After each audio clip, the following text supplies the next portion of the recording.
Hi everyone, Allie the agent here, reporting to you live from my kitchen in Pope's Hill, Dorchester. So, I wanted to talk to you today about the importance of having a clean home and preparing your home when you sell. And I know a lot of this seems obvious, right? Like, well, I want a clean home because it'll present well. Yes, that's true, but there's actually more to it.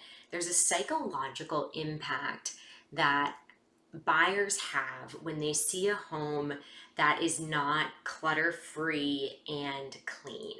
So, a couple of things. So, first of all, if your home has a lot of clutter, immediately the buyers think, whether you tell them otherwise or not, that these people are bursting out of the seams of their home and they can't fit in the home. And they think, well, if these people can't fit in the home, then how can I possibly fit in the home? And maybe the buyers are minimalists, but for some reason, and the other people are, and the sellers, are hobbyists and have lots of antiques or something, but they cannot make that different connection. They automatically think, and it's really, really difficult to shake that they can't fit in the home. They also think that the home isn't well cared for and that there must be problems with the home. So, and again, completely not true. Most people, do not live as you would show your home, and that's totally fine. And but buyers think that, oh my goodness, there's something wrong with this home. They didn't take care of the home. And unfortunately, they're quite judgmental. So it's really important that as a seller, you prepare your home to look like it's a blank canvas. And so the final thing, too, is that the buyer needs to see enough blank space. There's kind of a sweet spot. There needs to be enough blank space so they can visualize themselves there, so it's enough of a blank canvas, but that there's also some elements to help navigate and direct their imagination. Because if it's completely blank, then that doesn't serve you either. The buyer actually, the often it appears smaller. There's not enough inspiration for them to visualize themselves there. So it needs to have enough so that they are spatially aware of things, and then also be clear and clutter free enough so that they can visualize their own things there, their own hobbies and favorite items. So as you see, this is my kitchen.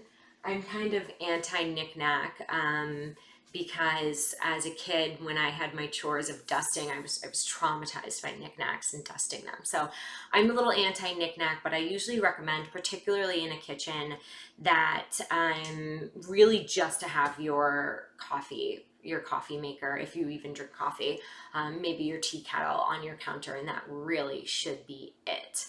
And so for those of you also, in terms of, oh, do we need to have the cleaner come in? Absolutely, 100%. It makes a big difference. We want to be able to see that your countertops are shining. You can see there's a little bit of reflection here. My cleaning ladies came yesterday, so maybe it's not always like that. Maybe it is. But for those of you who are looking to keep a clean home, I also have a bit of a plug here, and I usually don't do this. For those of you who follow me regularly, I've actually never done this before, but it's a product that speaks to me in a number of ways. So this is called Scrub and Throw. They are throwaway sponges, and I like to kind of clean as I go because I'm all over the place and I'm running around, and I often, pick up my sponge and I'm like I'm feel like I'm actually making my counters dirtier by using it. And I hate wasting, so I kind of just live with them for as long as I can before changing it. And they're not that cheap, so I don't like to waste them away. But we have an amazing product here by a fellow Holy Cross grad, and Catherine is amazing. She, was reaching out to the Holy Cross community, and it really inspired me and reminded me of when I first started in real estate and I did the exact same thing. And so not only is she wildly intelligent and creative, but she's also very authentic and just a wonderfully genuine person who designed this for her own family. So what happens is that you order this and it's really inexpensive. It's like $15 for 30 sponges. And then if you have it regular, I believe it's discounted even more than that. So it's totally affordable and it's small. So like, I don't like clutter, as you know, traumatized by things and dusting them. So this is so easy. It fits right under your sink. So it comes in these little,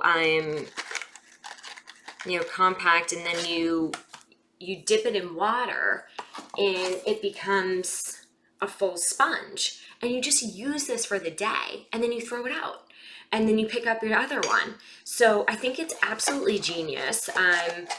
And I highly recommend it to everyone. I'll have a link in the caption here for the post, but if you have any questions, feel free to reach out. I'll also tag our scrub and throw friends here.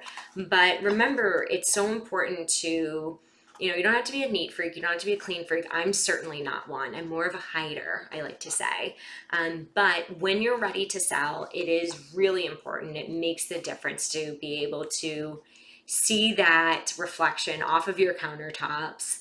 And really, it's so much more than just showing well. It has a psychological impact on buyers, and it's truly, truly worth the investment. So, of time and perhaps money if you're an outsourcer like me. So, that's it for now, guys. At the very least, I hope you take away looking into the Scrub and Throw product. And if you have any questions, as always, about your specific situation, feel free to reach out directly. And I'll leave it at that. Take care.